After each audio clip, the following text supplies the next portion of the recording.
Hello, everyone. I see there's a lot of people joining us already. We will wait for just 2 minutes before starting.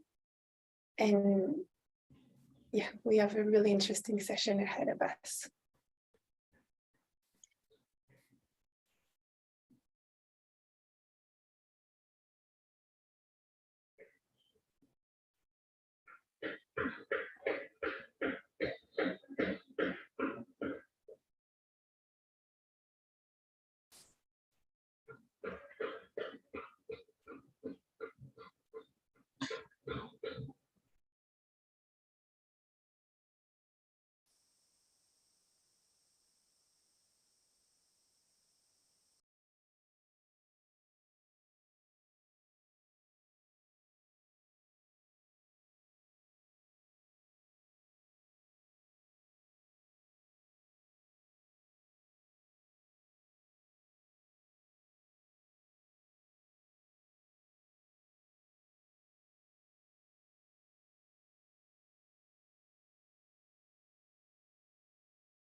Okay. Hello, everyone, and welcome to this webinar about agroecology beyond cultivated landscape, pastoralist experiences from Africa and Central Asia, organized by the Agroecology Fund. And my name is Catherine, and I will be in charge of moderating the webinar today. I see we already have many people joining us and probably a couple more in the next few minutes. So before starting, we want to let you know that we have interpretation in Spanish and in French. So if you wish to listen to the interpretation, you simply need to click the globe that is at the bottom of your screen as shown on the screen and select either French or Spanish and listen to the interpretation. So today, all of the presentation will be in English, but the entirety of the webinar is going to be translated. So if you have any issues regarding the translation, you are also welcome to put a message in the chat, and my colleagues will be available to support you accessing the interpretation. So for those of you who might not be familiar with our work, the Agroecology Fund is a pool fund that supports agroecology movements worldwide. So our social are shown on the slide that you see now on the screen.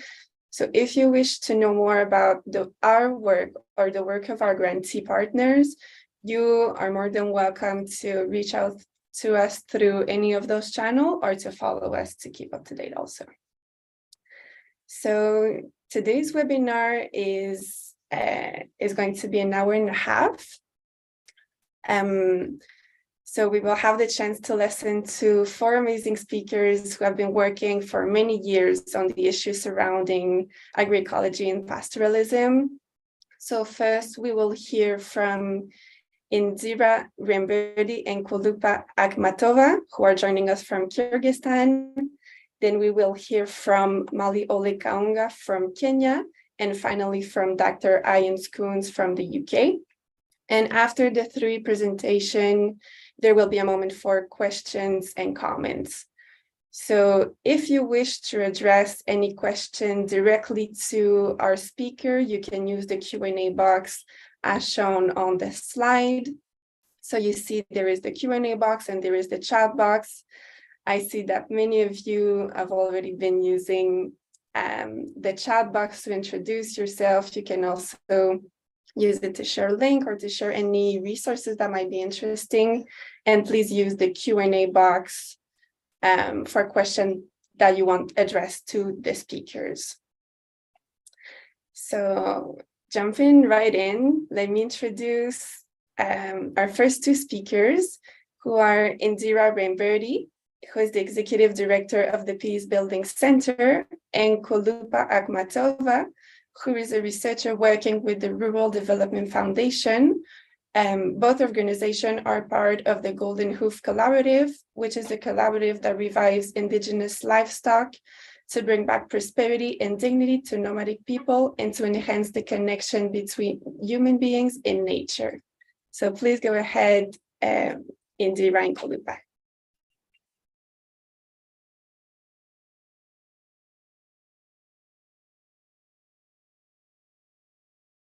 You are muted, Indira, if you could. Okay. Hello, everyone. Greetings from Kyrgyzstan. And to the organizers, thank you very much for giving us an opportunity to share our local experiences with an international audience. Okay, let me share my screen.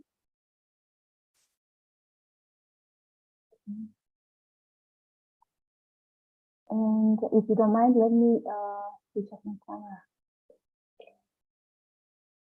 Okay.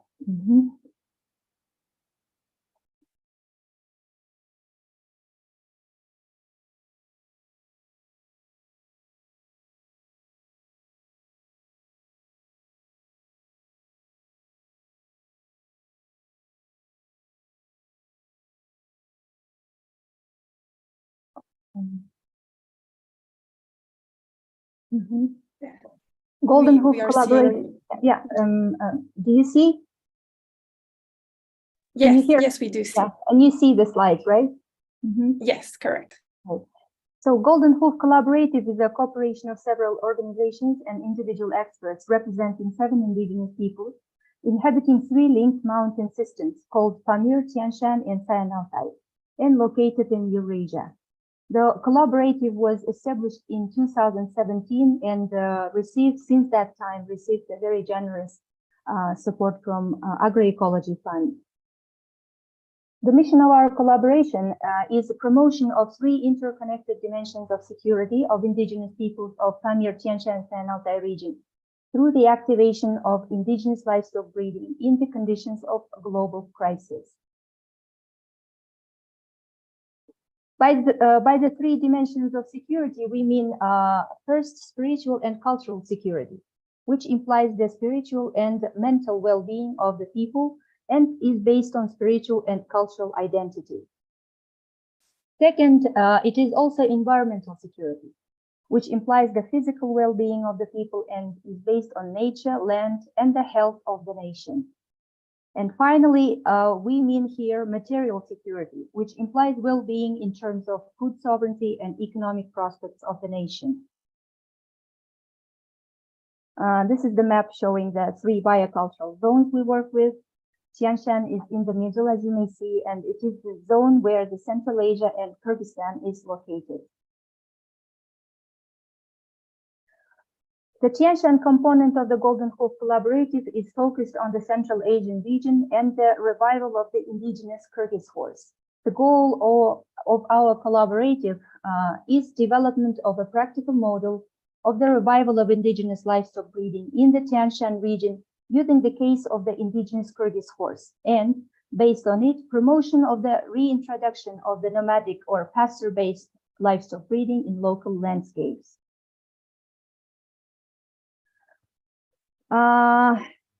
To achieve this goal, we set 3 objectives in our activities.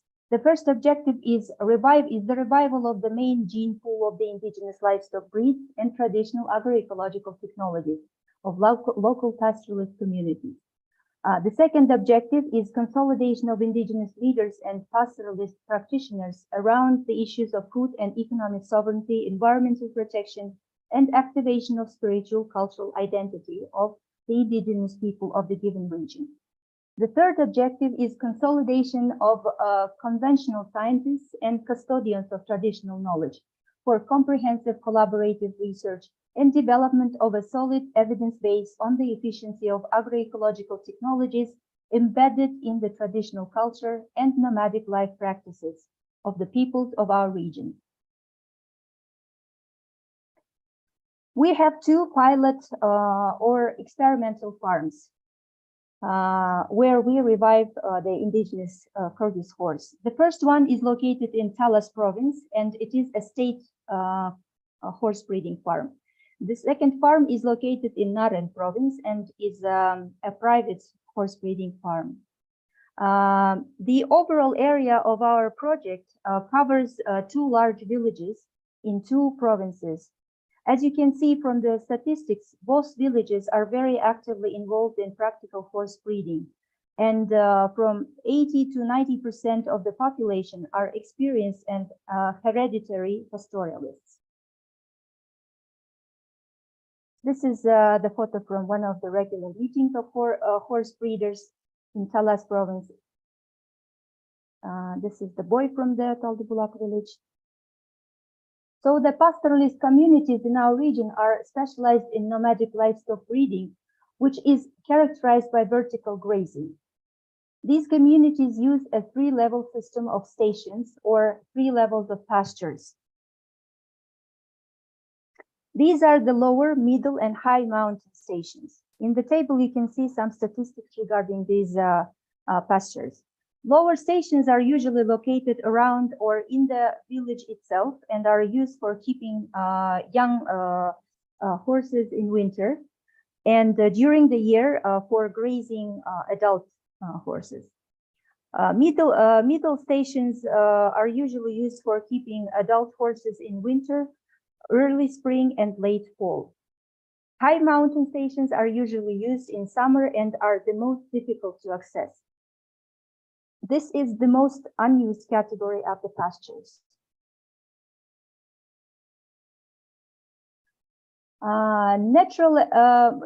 As you may see in the table, there are several natural and undeniable advantages of nomadic livestock breeding or nomadic pastoralism.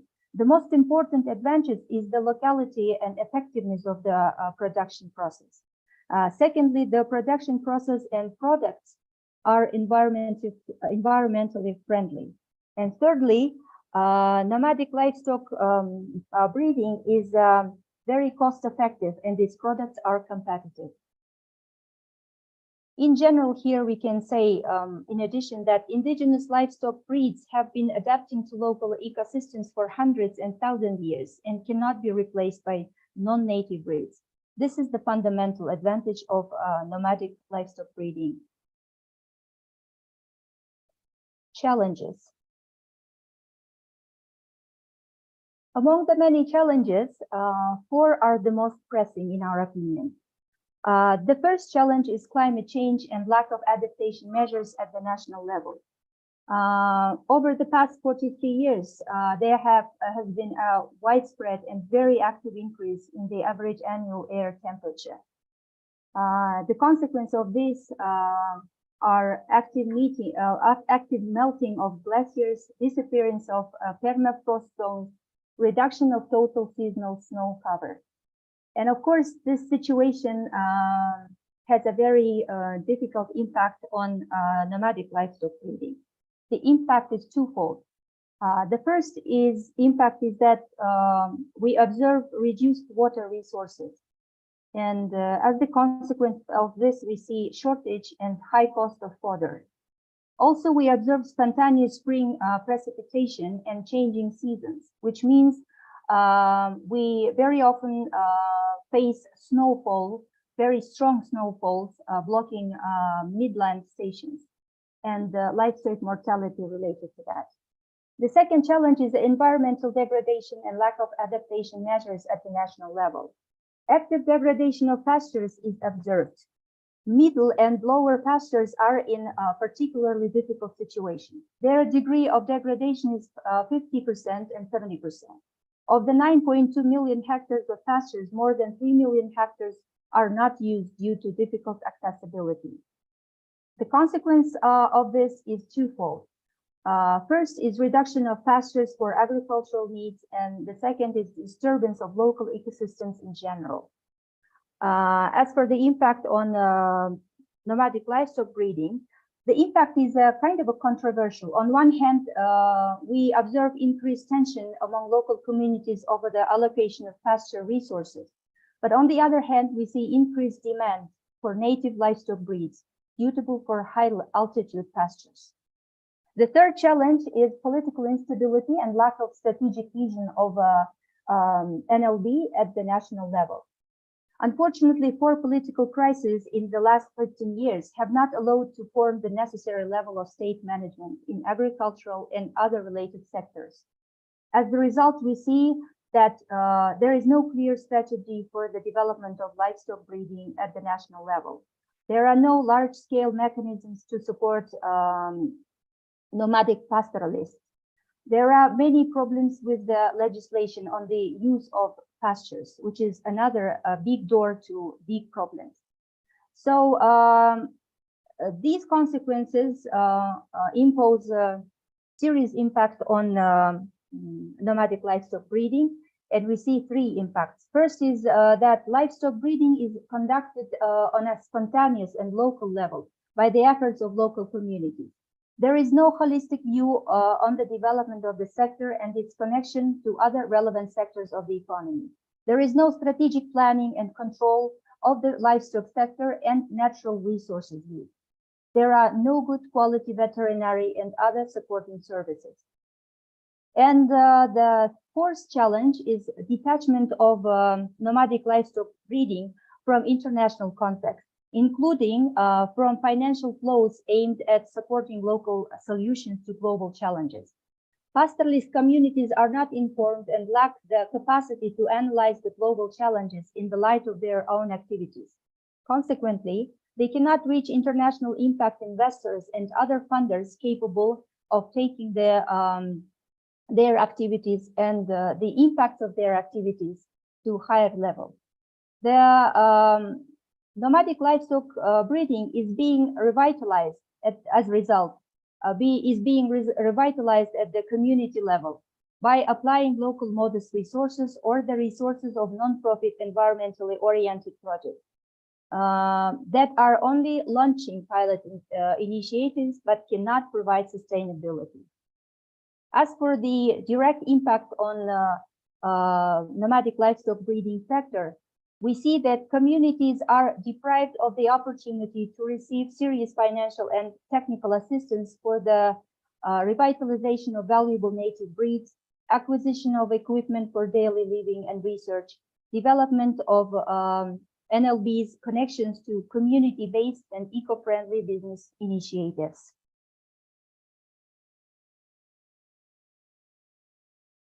Strategies. There are three important tasks that, in our opinion, need to be fulfilled regarding the revival of indigenous Kyrgyz horse and nomadic livestock breeding in general in our region. If we are successful with them, indigenous Kyrgyz horse breeding and in general indigenous livestock breeding will have a chance of becoming a strong tool in addressing effectively current global challenges. The first task is revitalizing indigenous Kyrgyz horse and reactivating its basic and obvious functions or roles in restoration of local ecosystems and ensuring food security of local communities. The second task, identifying and providing the functions or roles of indigenous Kyrgyz horse and nomadic livestock breeding in addressing global challenges. And here we mean the functions and roles which are not as obvious and that require deeper exploration by conventional science and or alternative or traditional knowledge systems. And the third task is reintroducing and scaling up indigenous Kyrgyz horse and nomadic livestock breeding in the agricultural practices of local communities in a modern context, taking into account the current environmental, economic, and other realities. The first task of the above three tasks is a priority today because without it, all the other tasks would not exist. Golden Hope Collaborative is working on this task currently and focuses on the following three directions or clusters of work. The first direction of work is a revival of the basic population of indigenous Kyrgyz horse. In relation to the challenges, especially climatic and environmental challenges, we can say here that indigenous Kyrgyz horse itself, due to inborn traits of this breed, is a way of responding to climate change and pasture degradation. Currently, the experimental indigenous Kyrgyz horse population reached 46 heads, by the end of 2022. And we expect new offspring, around 25 heads in May. In general, ultimately, we would like to bring this first experimental population to 100 heads, because it is the requirement to register it officially as the new kind of branch of this indigenous Kyrgyz horse, newly revived branch of this indigenous Kyrgyz horse. We think that the impact of this activity, the cluster of activity, is very important, and it is threefold. Firstly, local communities already see exclusive characteristics of indigenous Kyrgyz horse and are interested in indigenous Kyrgyz horse breeding. Gene pool of indigenous Kyrgyz horse is preserved, and the pilot population is growing. And third, database of professional horse breeders, custodians of traditional knowledge, and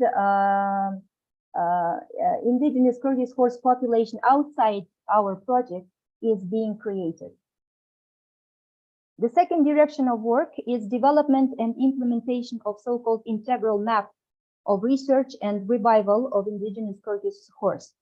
Integral map provides a holistic and strategic view of indigenous Kyrgyz horse and nomadic livestock breeding. If to say briefly about this integral map, just to explain it briefly, by integral map here we mean a certain framework according to which we design all the research and practical activities. I will share the slide and explain a little bit deeper later in this presentation. So this integral map is very important because this framework covers all the possible dimensions in which indigenous Kyrgyz horse exists and can be useful, starting from culture, ending up with biophysical existence. So currently, thanks to this integral map, we launched several long-term studies in 4 sectors. We also started a series of documentary called Flying Horse. The second part of it is being developed currently, and the link to see the first part you can see in the chat. Based on this overall integral conception, we formed 4 teams of experts, including foreign experts. And these teams are conducting research, which in our opinion will be in near future, will be very important for binding practically indigenous Kyrgyz horse revival with the response to global challenges. So the impact of this cluster of activities is threefold. The first, basis for local, national, and international policy recommendations is being formed gradually based on this integral map. This gives a more kind of a, multidimensional vision of what is going on in this sector. The second impact, mobilization of a broader expert community has started based on a solid conceptual basis. And the third impact, a very powerful communication tool documentary is found and being applied.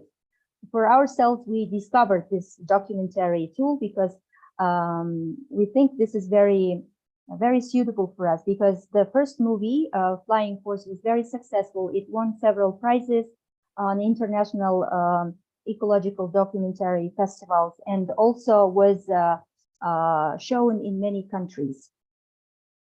The third cluster of activities is optimization of the work of the 2 pilot indigenous Kyrgyz horse breeding farms and preparation for impact investment. Systematization of information and optimization of the work of the 2 pilot farms give an opportunity to meet minimal requirements for impact investment. So currently 2 pilot farms are gradually being converted to more optimal feed and operational schemes, and an agroecological hub is being created. The impact of this is also threefold. Firstly, feed and operational schemes of indigenous Kyrgyz horse breeding farms have improved dramatically.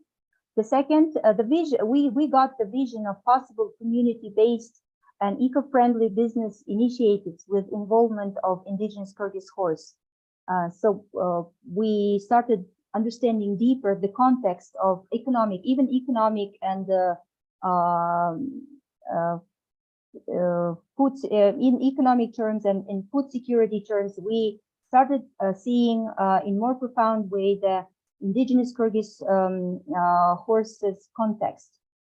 The third, we also acquired deeper vision of impact investment needs in the field of indigenous Kyrgyz horse breeding, including the needs for support during transition from social to business formats. And let me explain very briefly what we mean by the integral map. I will not go into much detail. We will share this presentation if someone wants to get in more detail. You can study this slide later on. The integral map is a framework for the design and implementation of research and practical revitalization of the indigenous Kyrgyz horse. This framework is our conceptual know-how and in a way is an interpretation and combination of the traditional worldview of the Kyrgyz people and Ken Wilber's integral theory, which comes from the field of transpersonal psychology. This framework divides the existence of man and human, of human being and horse into 4 dimensions: spiritual, mental, biophysical, cultural, and social, and gives us an understanding of the role of indigenous Kyrgyz horse in each of them. So in the first dimension, we try to understand and reconstruct the role of the horse in the spiritual and mental development of human beings. In the second, we can understand and reconstruct the role of the horse in preservation of biodiversity, the indigenous Kyrgyz horse genetic qualities, and life of indigenous Kyrgyz horse in nature. In the third sector, we set out to explore the role of the horse in fostering eco-consciousness in nomadic communities, ethics, and its role in preserving cultural diversity. And finally, in the fourth sector, we are trying to understand and restore the horse role in material self-sufficiency and other social tasks of society. In each sector, we have identified key research themes, as you may see on the slide. Each sector has the research already completed and the research that is still in the progress. You can also see it. For example, the film Flying Horse that we gave you a link to is from the fourth sector, and it shows the importance of the horse in solving climate problems. The research on modern genetics of indigenous Kyrgyz horse, which is in the process currently, comes from the biophysical dimension, sector number 2. And the research on traditional knowledge related to indigenous Kyrgyz horse can be attributed to the cultural dimension. This is all I wanted to share today with you. Now let me give the floor to my colleague, Kulipa Akhmatova from Rural Development Fund, one of the members and partners of Golden Pool Collaborative. She can very, very quickly tell us about the traditional knowledge aspect of our work. This is important for us because one of our biggest beliefs is that the major factor of solving global issues is changing our thinking, our worldview, and our level of ethics, our culture. Without these kinds of changes, the revival of even thousands of breeds of animals will bring us anyway to greed, competition, and ultimate failure. Thank you.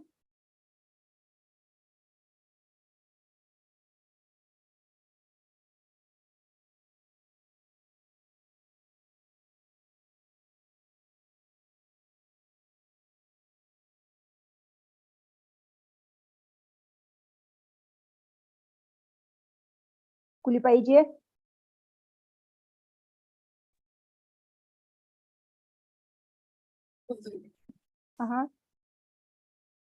Yes, Kulipa, if you... Yeah, Kulipa Ece. So, yeah, it's a very briefly, so don't worry, please. Yes, please go ahead. We do have a 5 minutes more that we can... Yeah.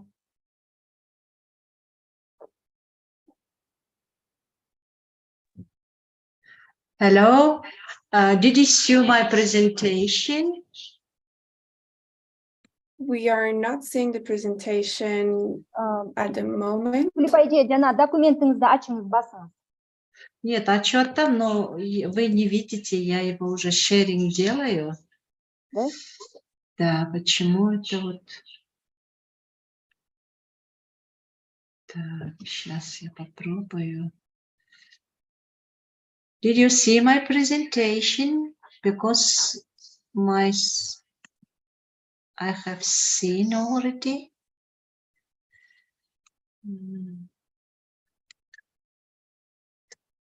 Catherine, can you share the document that I sent you?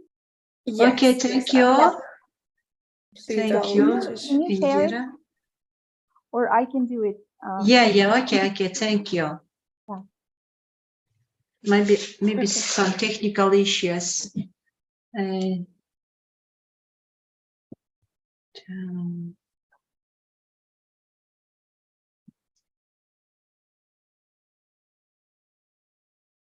Indira, do you want me to share my screen? I have the... Yes, I sent you it's the same email. Yes, let me share this one. По идее. Oh, Всё, I сейчас вот didn't она, see my... Okay. Сейчас она делится вашим этим презентацией. Okay, Свой yeah, экран. okay, thank you.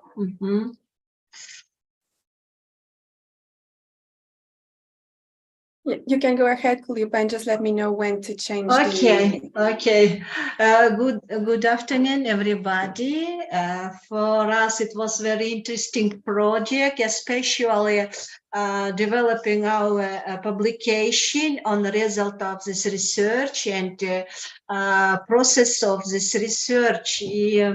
And I would like to share briefly about our research and its results. Research methods were desk review, semi-structures interview, and brief analysis of legislation. Research participants, it was breeders of horses, it was representatives of large and medium-sized farmer households and breed owners, custodians of traditional knowledge, and experts dealing with this issue. It was cultural scientists, philosophers, ethnographers, and representatives from various foundations, NGOs, and another research, members of government, international organization, and other interested in the preservation of the Caucasus horse breed. And it was 3 periods. It was research and collecting database. You see that, can you to move another slide, please? And you see that our ancients, all main stage of development of human life of the Caucasus people, as well as any other people, were accompanied by various rituals, and they were held on the occasion of birth of child, initiation of children, wedding rites, funeral and memorial cycle. This research shows that all of them used the horse in different qualities, which shows the importance of this animal in the customs and ceremonies. For example, as a dory, you can see on this slide, and intended for ritual slaughter of the Trinity, like against the Velai, and gift for the more respected guests and loved ones, and they providing some rituals when the stallion joined to herd. They produced national drink, and they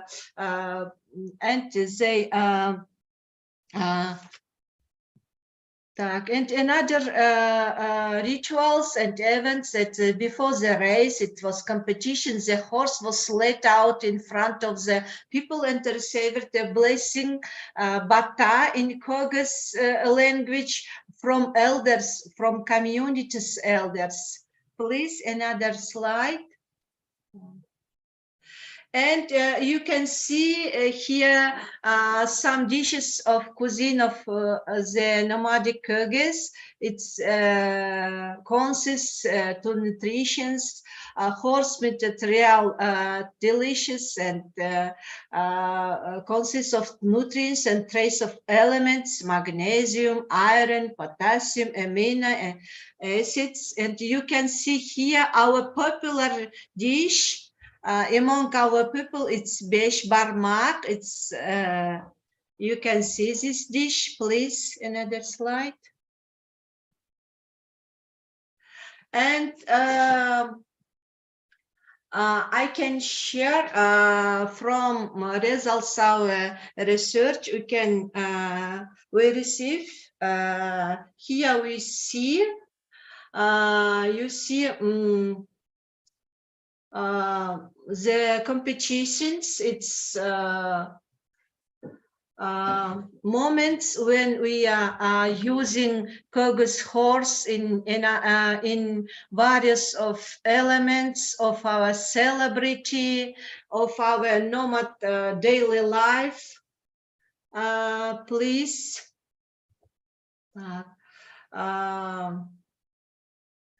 And we can show you challenge and threats which we received from results our research.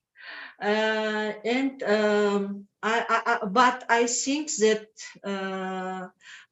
these studies are not enough. We need to more expeditions to other ethnic Kyrgyz communities, I mean abroad, where this horse and traditional knowledge are preserved, more in-depth research to confirm our hypothesis. And I, as Indira noticed, we have many problems, but I would like to address the following. It's was many problems. It's one of many problems. It's first lack of information about Kyrgyz horse. We don't have access to the manuscripts, studies of Soviet and pre-Soviet period.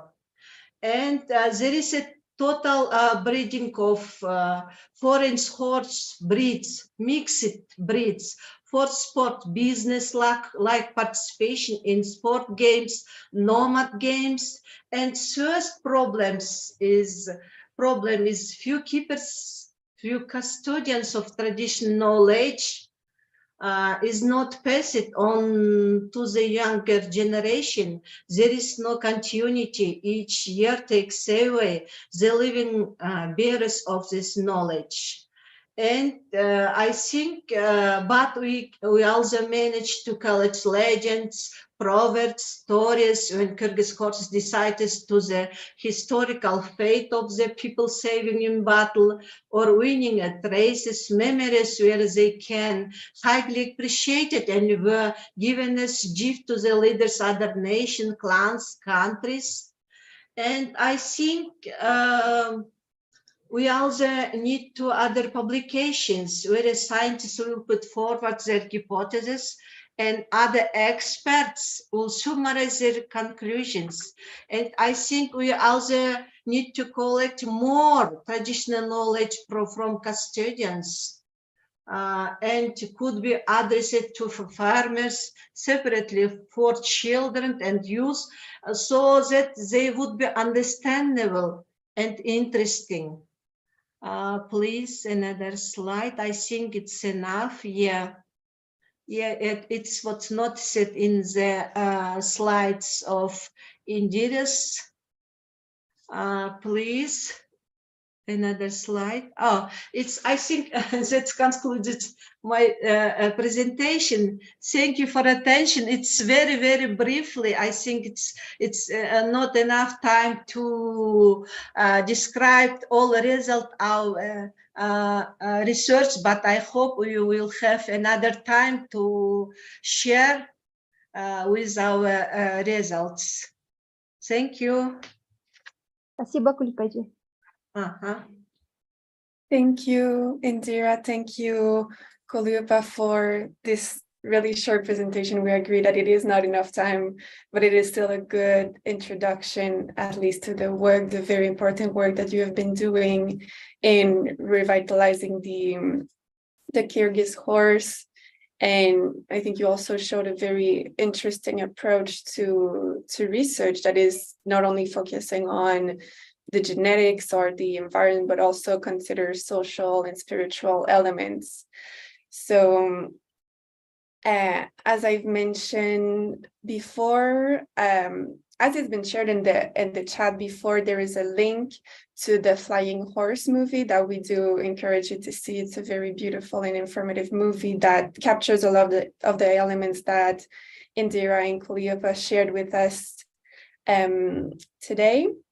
And also to remind you that we do have interpretation in Spanish and French for this webinar. And also, if you have any question that you wish to address to the speaker, please use the Q&A box. I see we already have a couple of questions there, and we will answer all the questions at the end of the 4 presentation in this case.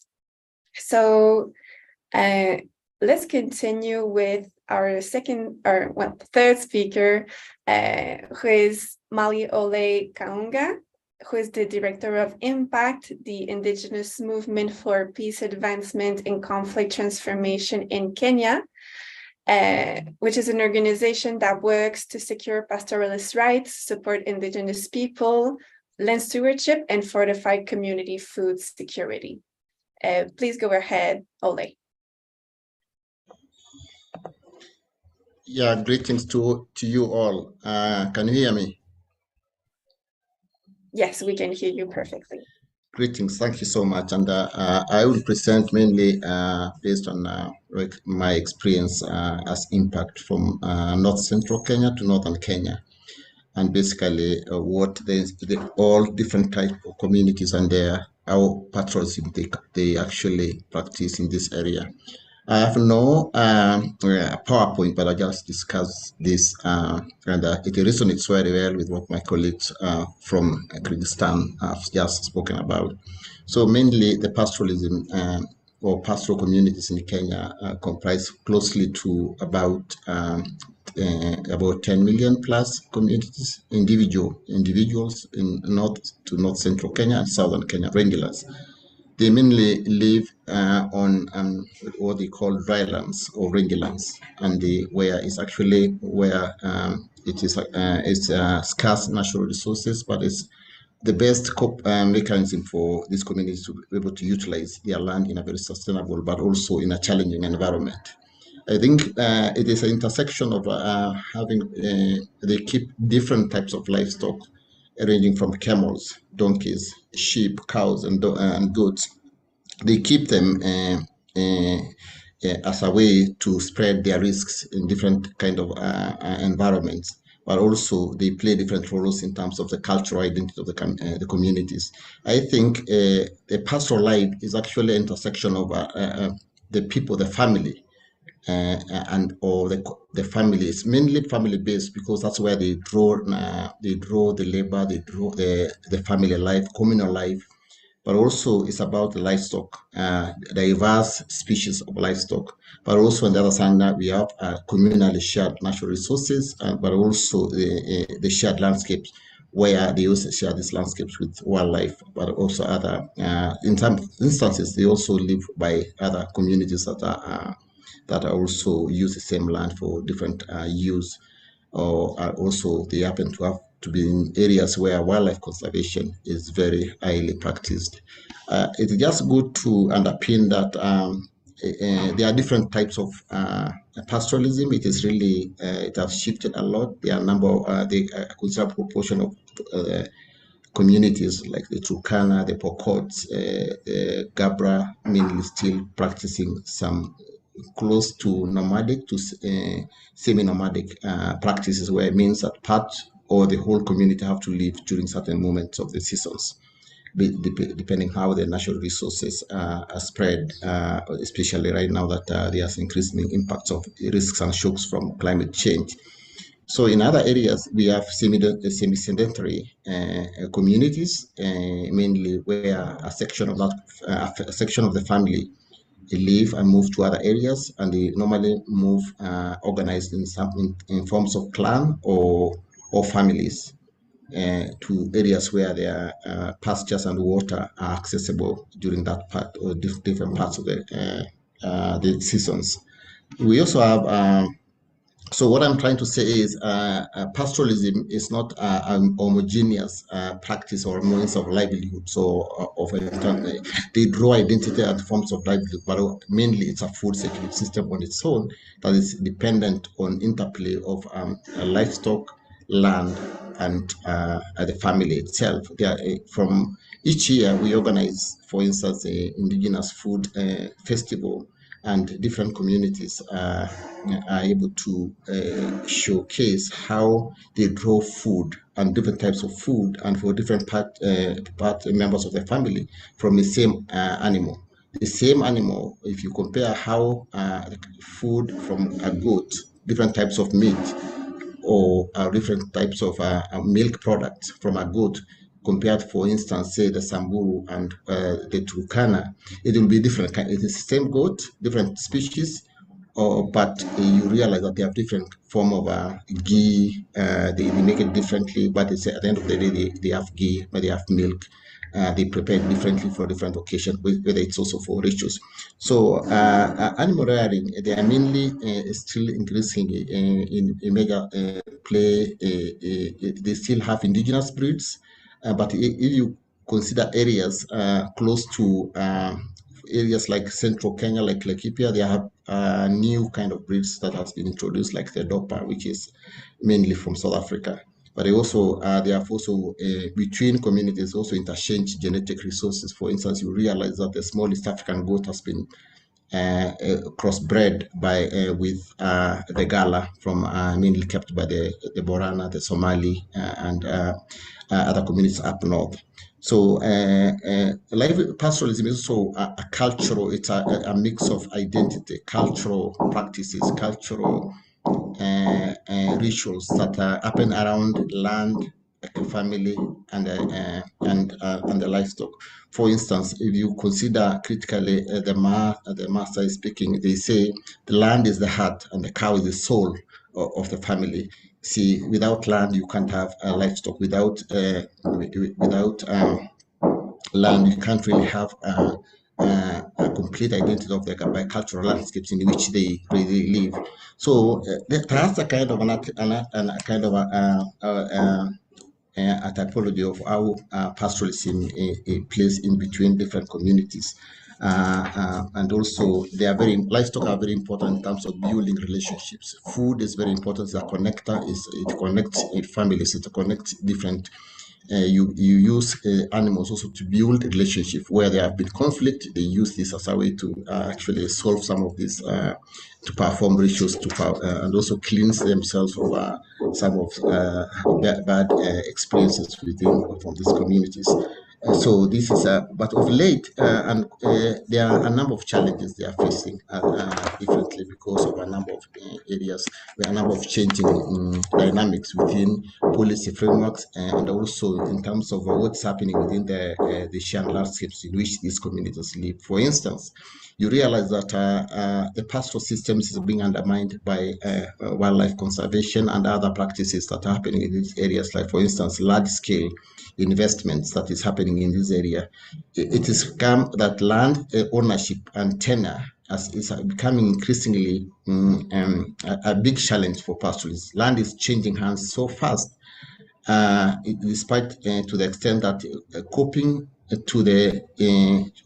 to issues like climate change, coping to or planning their grazing rights or patterns within the same land is becoming very, very challenging for communities. This triggers other conflicts to the extent that they have to push, a strong community have to push the weaker one to a different area, or even mobility, which is a very important way for communities to move and navigate the landscape, for considering that some of the resources are transboundary you realize that some communities cross borders to access resources at different times of the year. Others cross between Kenya to Ethiopia, Tanzania and Kenya, Uganda and Tanzania. So they follow, that's what used to happen, but increasingly changing laws, changing policy, and also also considering that more land is going off to other means of production that government considers to be much more important in terms of food production. So policies that are emerging tend to favor agricultural production, crop agriculture, as compared to pastoralism, that or livestock production in a traditional way, in which that is what exactly pastoralism is about. It's a food production that's independent on natural resources, indigenous knowledge, identities of the communities, and also traditional and communally shared resources within the same landscape.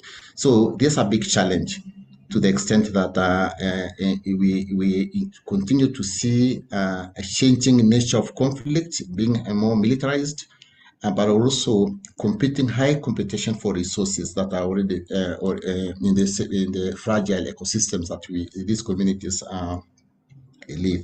You also realize that there are emerging policies and laws that undermine traditional structures of institutions in which the communities used to govern their own land, their own natural resources.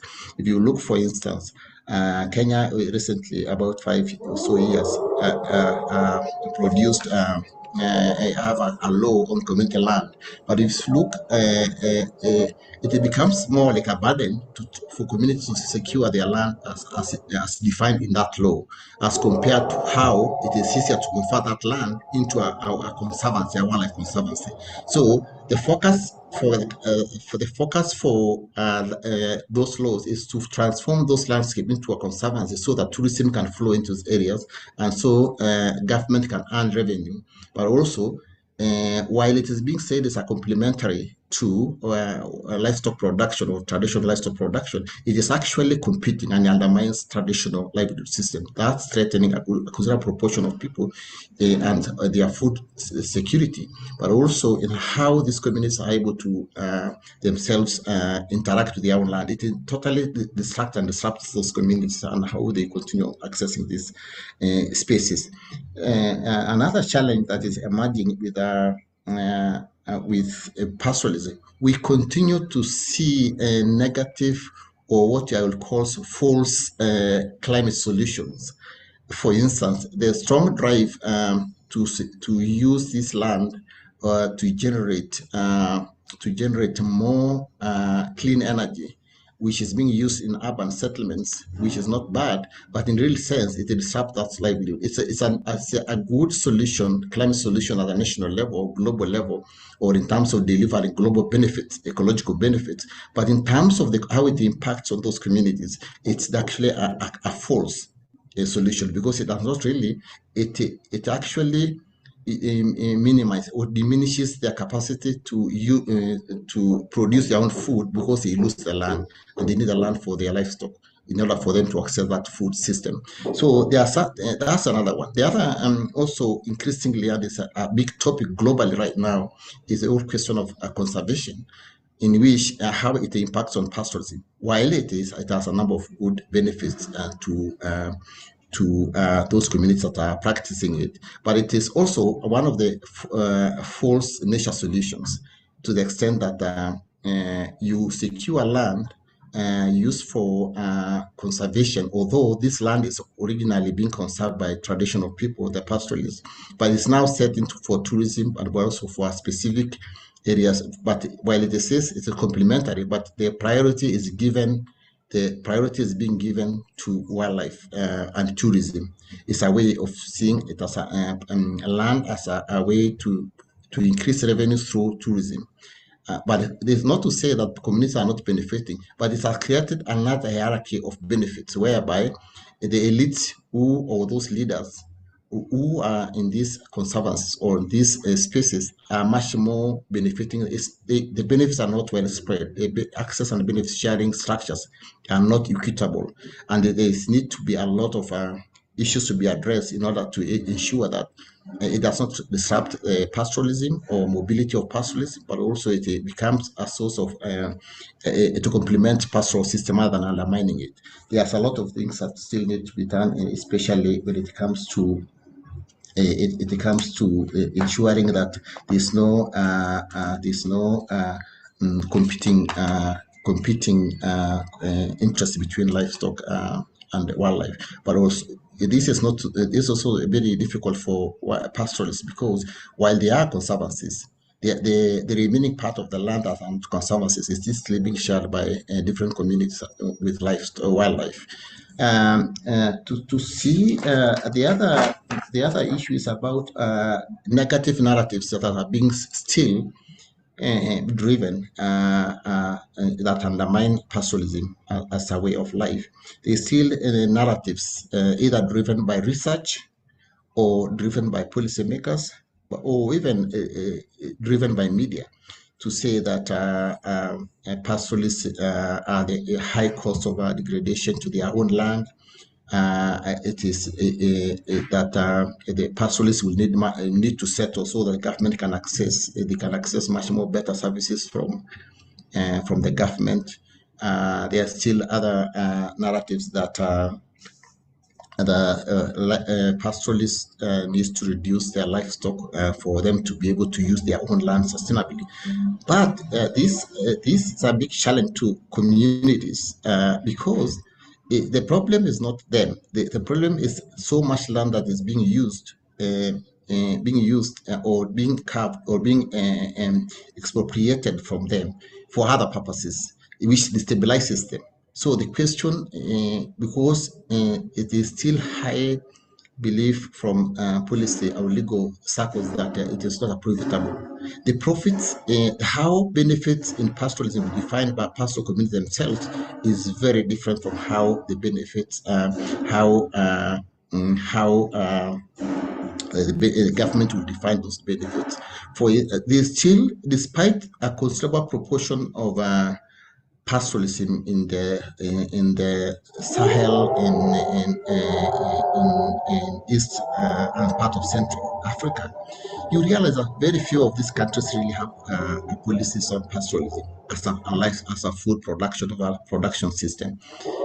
You realize that governments, including county governments, are struggling to have rangelands policies, which are about how to manage land, which actually is not bad to have a rangelands policy, but it's different having a rangeland policy and a pastoralist policy that recognizes the nature of pastoralism. You realize that if you go to the state departments, you realize it's a state department of ASAL. There's a state department of different, but there is no specific one that is actually dealing with pastoralism as a way. You will be looking about rangelands rehabilitation, ecosystem restoration, but there is no pastoralism. Is just a kind of an addendum to the whole debate about how land and other natural resources can be utilized. So, as impact, what strategies are other organizations? What strategies are we using? First of all, I think based on the current the Community Land Act, there are very few communities that have been able to secure their land. The reason why the burden of registering those lands is actually tedious, and it lies with the communities. Communities have to organize themselves.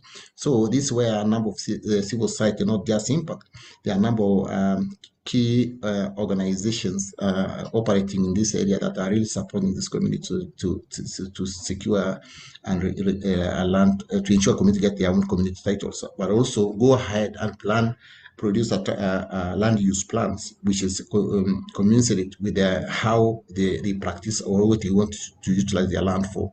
So if the dry season pastures, wet season pastures, if they want to they want to really have their ecologies, they can do this, but it has to be driven and managed by community themselves, as opposed to a number of where you have ecologies, but they are externally owned and externally the benefits actually don't stay there with the communities. The other thing, beside the community land registrations, the other thing is also about building agency, voice and agency for the pastoralists. One of the power that these communities have is a collective power based on their collective organizations in which how they operate. They organize as community. They share resources communally, but also this can be transformed into collective power so that they can engage effectively with state agencies. They can effectively engage with external agencies. They can externally define their own self-development or development based on their own visions and how they see the future being.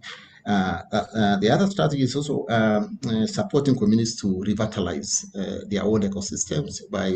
Some of these lands are heavily, because of restricted mobility, they are now heavily degraded, and they can't hold any moisture.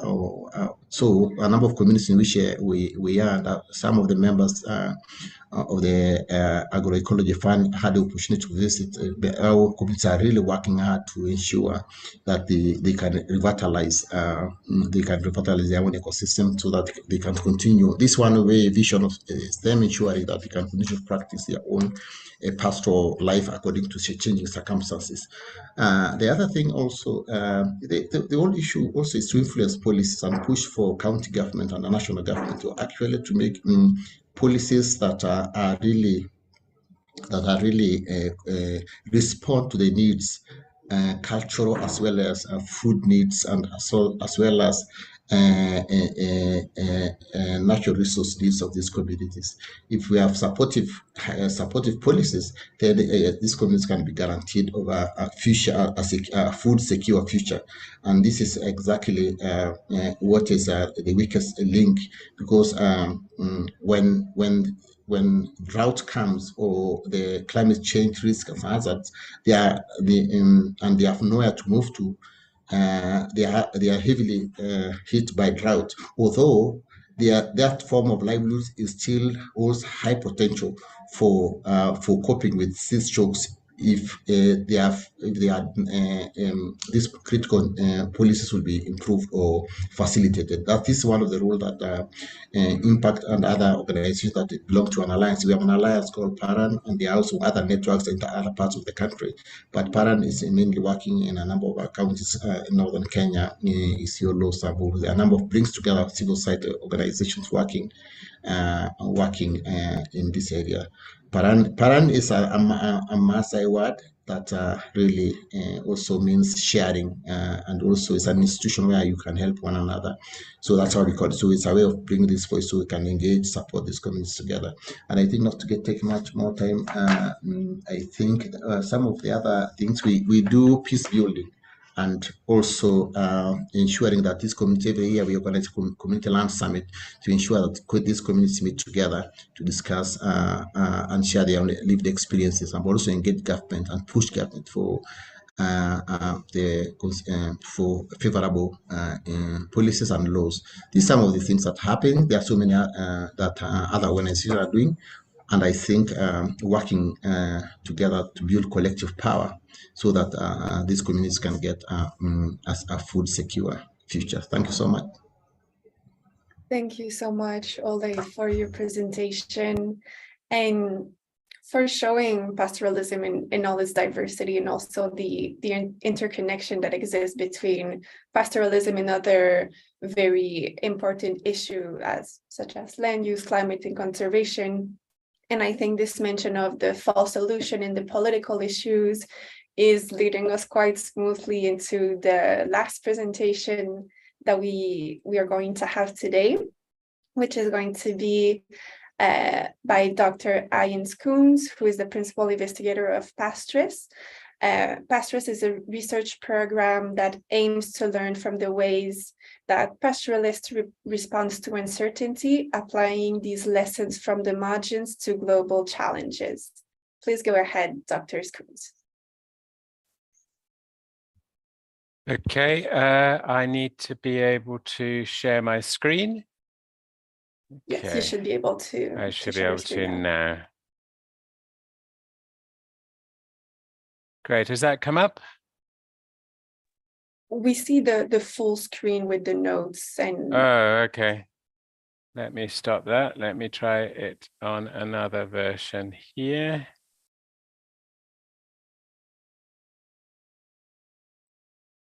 yes, now we see the screen.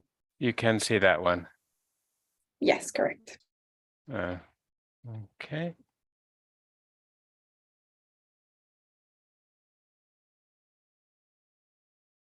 That one has gone as well. Let me just try this one from the beginning.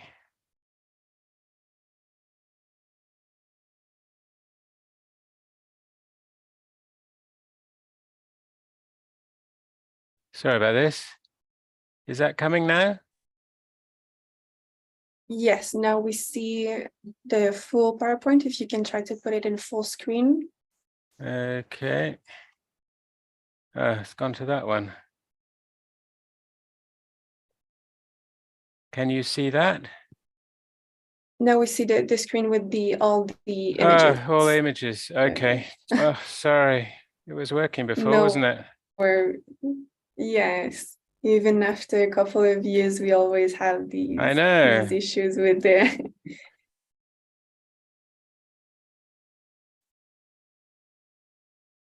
Can you see that? Yes, now we see the first slide. Now you see that. Good. Very good.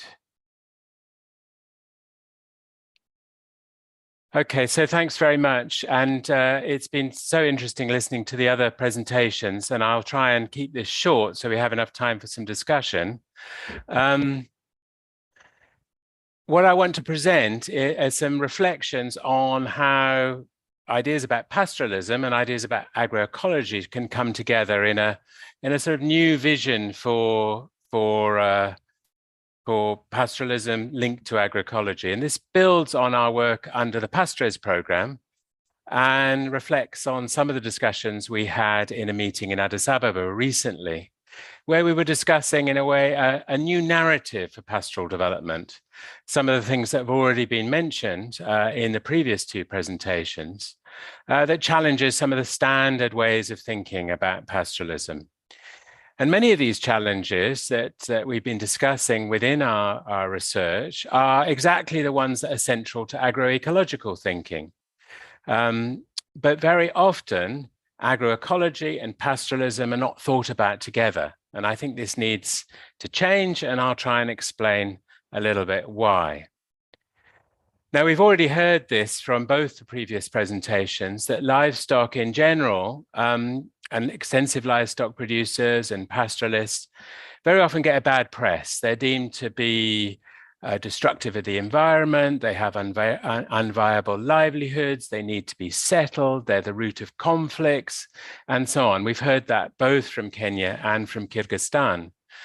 But the argument that they need to be transformed often ends up with a narrative that we've also heard into a fixed, settled, intensive form of livestock, a sort of modernized livestock system, rather than thinking about, well, what pastoralism can be itself. And as all these images show, livestock are so often cast as villains in debates about environment and health and diet and so on, even by those who claim to support agroecology. So there's often a big misunderstanding about pastoral systems that I think we need to get over. And that's partly because all livestock very often just seem as the same. You know, industrial livestock, extensive livestock, all lumped together.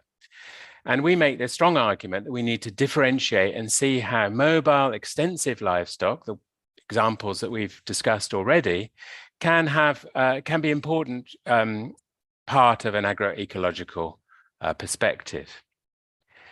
So all of these sort of negative narratives that we've heard about in both the previous presentations often result in a set of policies that constrain pastoralism. They focus on stability, they focus on simplification, on management, control, a very particular type of modernization.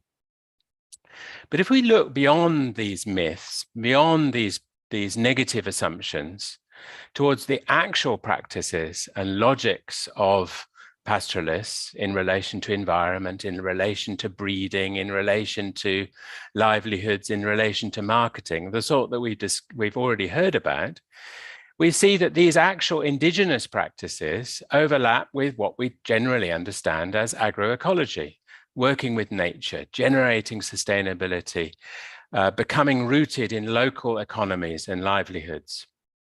And it's this argument that we want to try and develop as an alternative narrative, a more positive one, that's much more relevant to the type of dry lands, hills, mountains, steppes where pastoralists live, whether in Kyrgyzstan or in Kenya.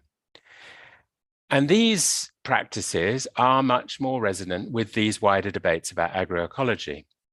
Now, this is important globally. We're concentrating on 2 regions in this webinar, but in fact, across the whole world, half the world's land surface are rangelands. Many millions of people are pastoralists, producing livestock products in some of the poorest, most marginalist parts of the world. So it's really important globally to develop an agroecological vision for pastoralism because of the scale and importance of these regions. Now, we've been working in 6 countries on 3 continents, overlapping with some of the discussion we've had already today.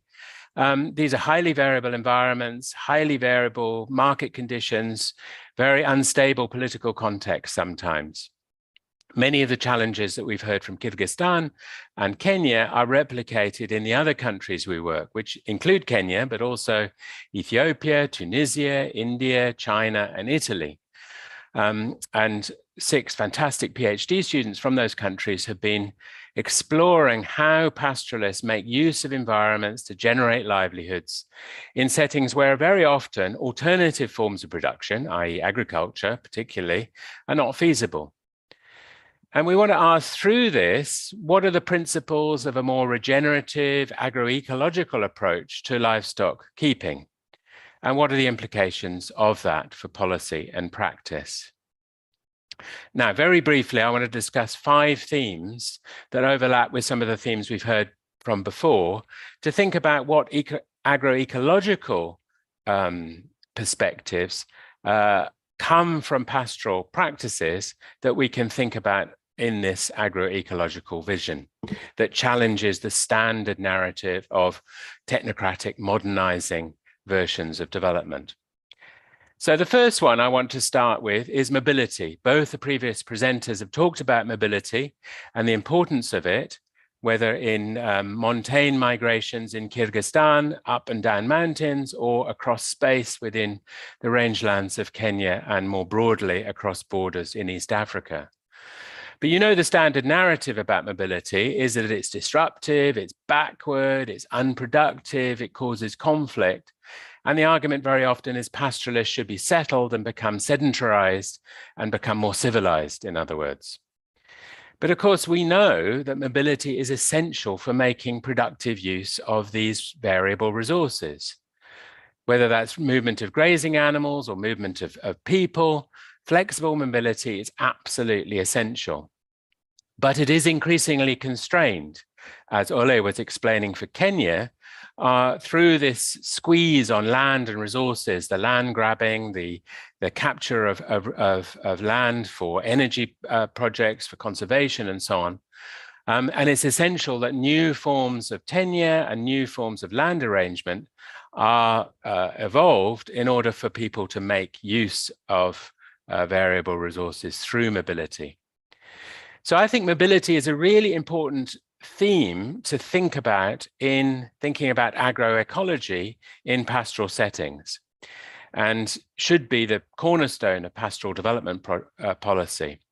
But very often in much of the debate about agroecology, because it's focused on fixed farms, we don't get this sense of the importance of mobility. And I think this is an addition to wider debates about agroecology that pastoralists can add. Now, another theme that cuts across our work and is important in recasting the narrative about pastoralism and its relationship to agroecological perspectives are the themes of land and the environment. And both the previous presenters have talked about this. But let's also remember that very many of the standard narratives misunderstand pastoral rangelands. They assume that rangelands are degraded through overgrazing. They're in need of restoration somehow through tree planting or exclusive forms of conservation. That they need more fixed tenure regimes and management regimes to control the land. But these assumptions need to be critiqued from the understanding of pastoral rangelands by pastoralists themselves and other researchers.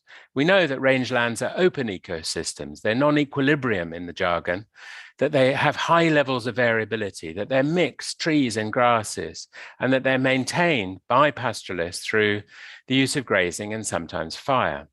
Degradation, as we've heard, can happen, but very often these systems can recover quickly, particularly under indigenous practices and forms of pastoral management. Crucially, and this is vitally important in wider debates about biodiversity and conservation, pastoralism supports a variety of different ecosystem functions, including supporting biodiversity protection through the movement of seeds, through animal dispersal, connecting fragmented patches, and so on. In other words, pastoralism is central to a regenerative agroecological approach, which is good for the environment, good for biodiversity. Excluding livestock and people from these areas, as Ole was explaining that happens in Kenya, is often very damaging to the environment. Now, in debates about climate, we often hear that livestock are the problem. They're the sort of villain of climate change. But as with so many of these bigger debates, we often get very aggregate figures about global technological solutions and don't understand how pastoralism and climate dynamics actually works. Livestock, of course, emit methane, which causes global heating. No question about that. But different livestock systems have very different impacts. And it's very important here, as I've said before, to differentiate between industrial, contained livestock systems and the more extensive mobile pastoral systems that we're talking about.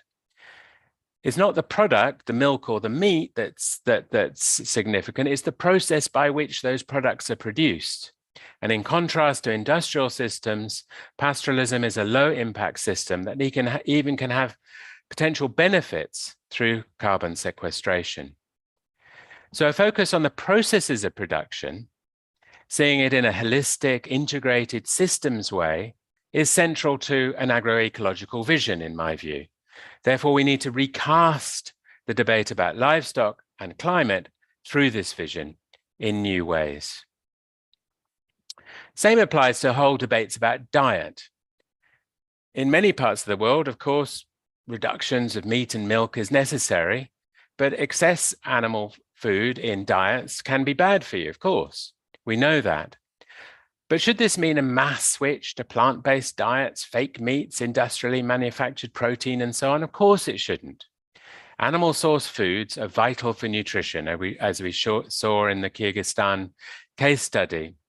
Not only important for protein, but also other micronutrients, supporting, importantly, vulnerable populations. So extensive livestock production, such as pastoralism, which converts low-quality grazing, where alternative productive land uses like crop farming is not feasible, to high-quality food, is an important agroecological process. And this is what ruminants basically are really good at.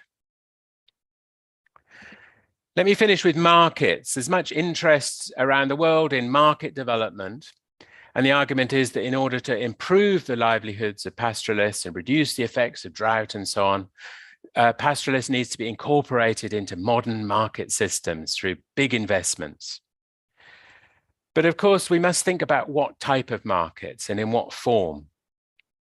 Pastoral markets, of course, are diverse, network, nested arrangements compatible with pastoral production systems, but producing animal products for both local economies and for wider export.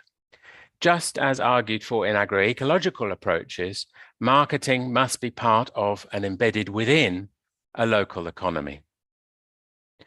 So across these 5 themes, and here's a quick summary, there's an important set of debates about shifting from an existing technocratic narrative to a more agroecological narrative, to challenge the basic narratives that have dominated policy everywhere, as we heard from both Kenya and Kyrgyzstan.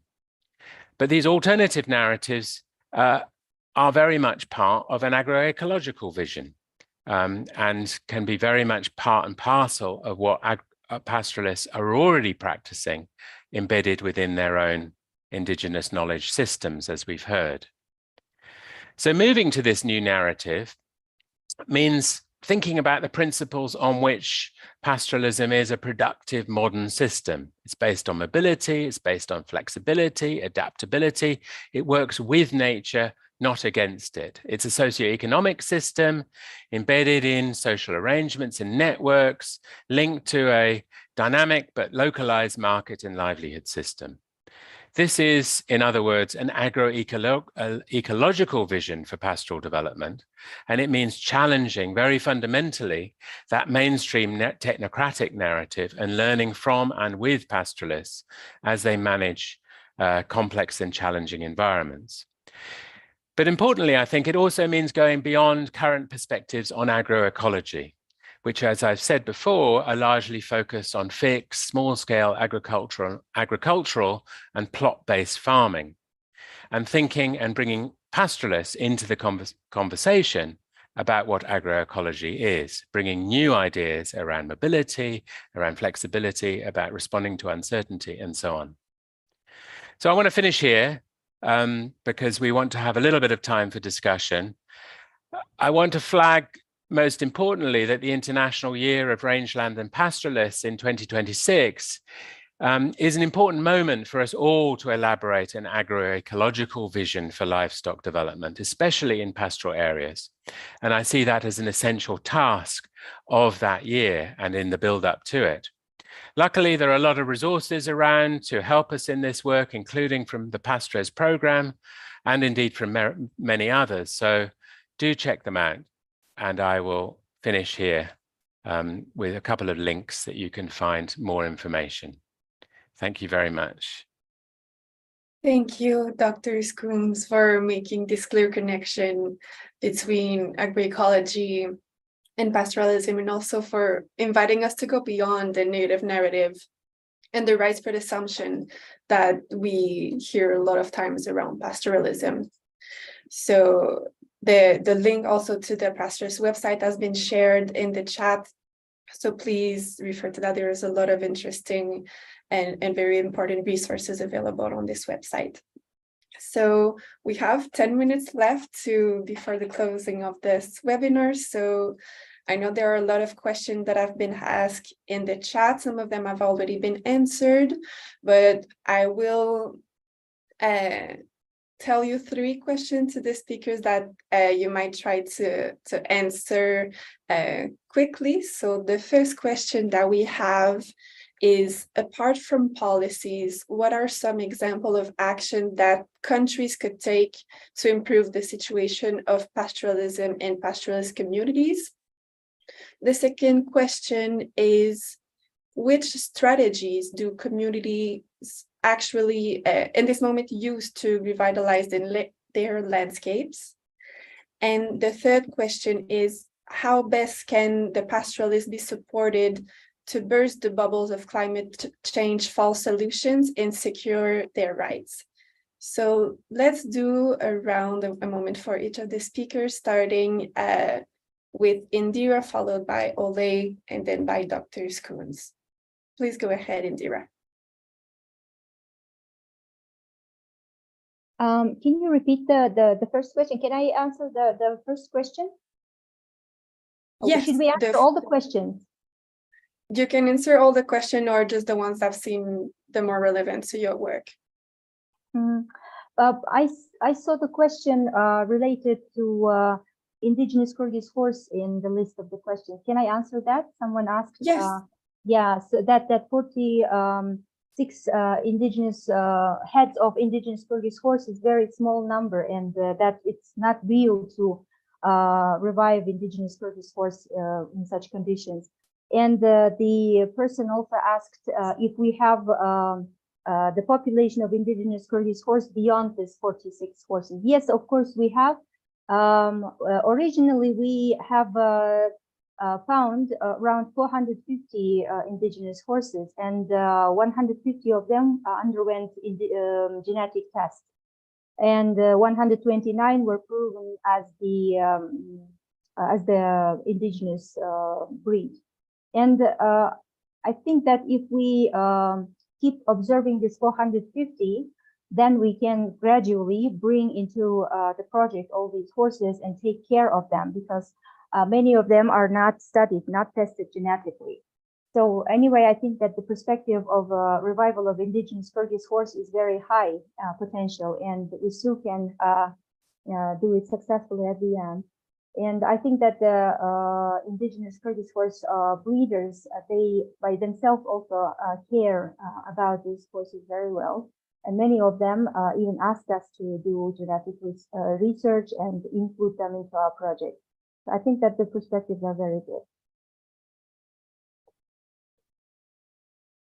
And there was also a question, if you maybe want to address that, that what are some action that the countries could take to improve the situation of pastoralist communities? You mean at the collective international level or at the national level? At the national level, I think that, for example, if we take Kyrgyzstan, unfortunately, we are 90% pastoralist country. But given this, even our government is not paying much attention to this huge sector in agriculture. And I think that, again, the initiatives will come up from the local communities themselves and from the non-governmental sector. Of course, this is kind of a pity. We admit this, unfortunately, but we have to mobilize probably those organizations who are for development of pastoralism, like Golden Pool Collaborative and many other organizations dealing with agriculture in our culture, in our country. We need to unite and to propose particular actions. And probably at the country level, we will have no actions. As for the international level, I think that it is very important today to create, how to say it, direct platforms of communication between pastoralist communities directly, sharing their experiences and sharing their knowledge systems, sharing their technologies. And these platforms should be also observed by scholars. One of the biggest problems, for example, now why we, the pastoralists cannot participate in international high level or wide scale activities because there is no connection between the pastoralist activities, obvious connections, and the necessary research that can prove that pastoralistic activities can influence global challenges. So many things are spoken in words, but not proven. So this is my opinion. Thank you, Indira. Let's continue with Ole. Would you like to address some of the questions that have been asked by the viewers? Yes, I see a number of questions. One is from Anne Watersbear about expansion. What are pastoralist communities doing about this? There are a number of initiatives that are already going. A number of them have gone to litigation. Of course, they use this case again is Electrocana Wind Power, and which the community won that. But after so much, it cost them so much. 7 years in court, and then a company is being told that you are investing on illegally acquired land. the ethical, has a huge impact in terms of ethical dimensions. But in terms of aligning or going back to negotiate that, it will still require a lot of support for those communities. There's no, most of the communities actually coming from outside, mainly from civil society organizations. The other thing also is, what's your opinion on the NRT carbon credit? This has been on the news. It's all over in social media, and I think, to me, what we are already seeing here is that already so many of communities, because of this, they see it as free money. A number of them really want to enlist. But also, my own community has received this money. But there's the level of this fragmentation in terms of divisions on how this money can be used is so much, to the extent that I think it is not helping so much to advance even those climate global benefits that are being said to say. Not to say, I think there's a way to prepare and organize communities in order for this money to be beneficial, actually.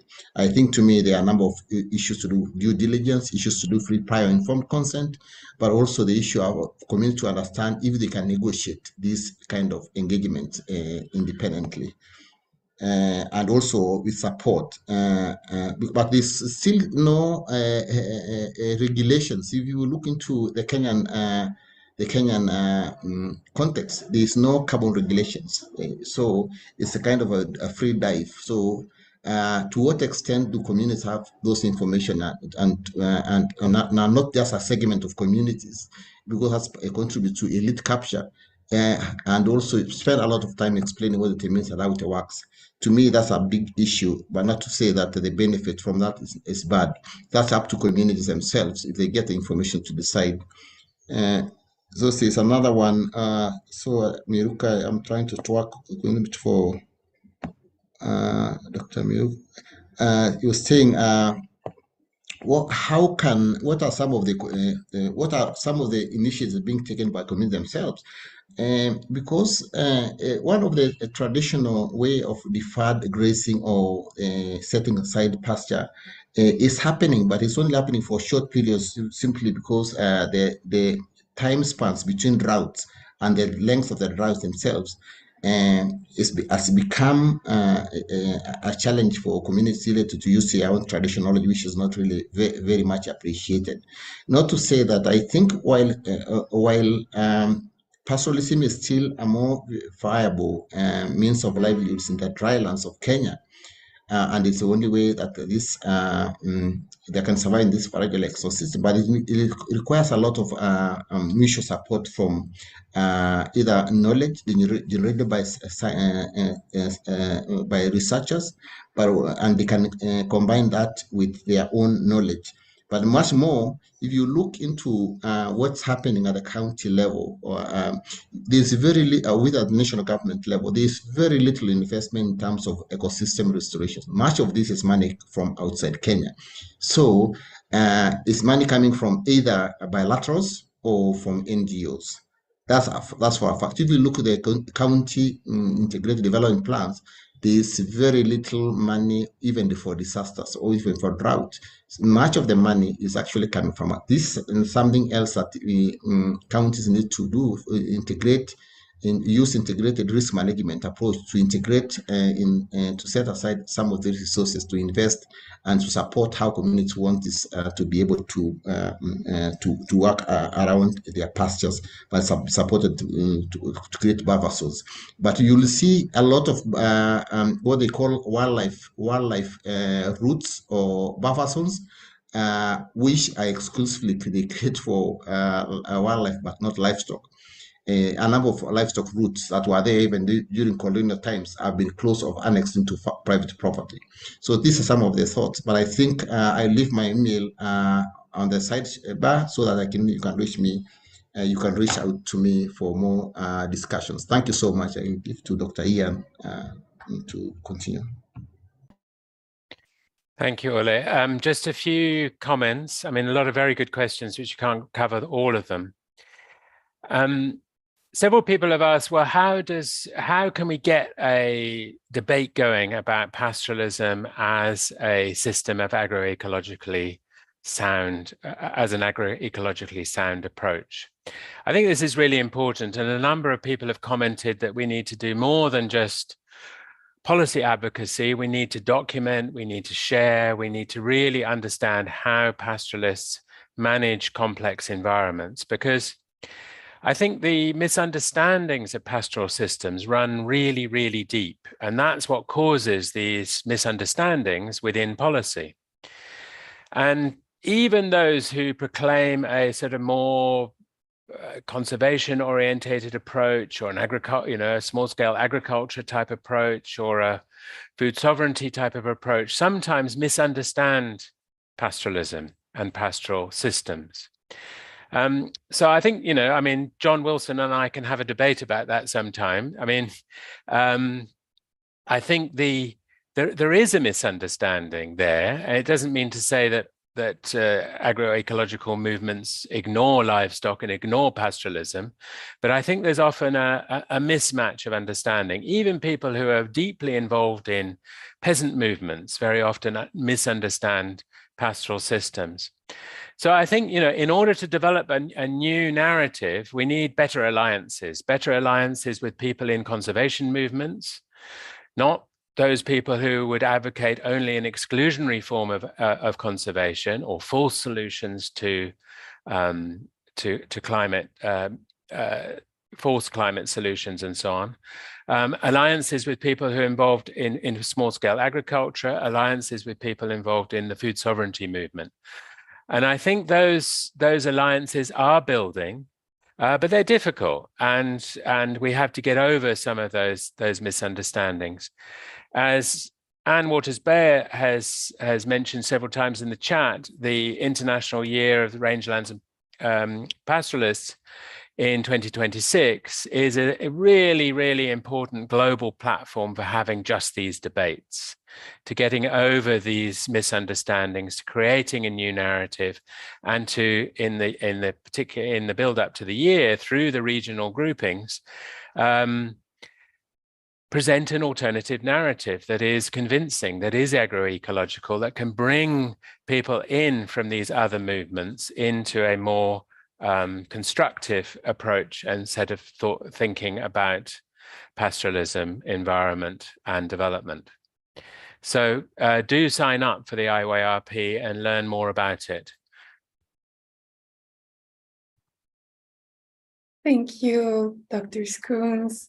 So I know there are many questions that have been left unanswered due to the time. We'll need to leave it there for now, but we will share with you many of the resources that have been shared in the chat in a follow-up email. There was also many other emails and contacts that have been shared in the chat directly. So once again, a big thank you to our speakers and to all of you who took the time to exchange and participate in this webinar today.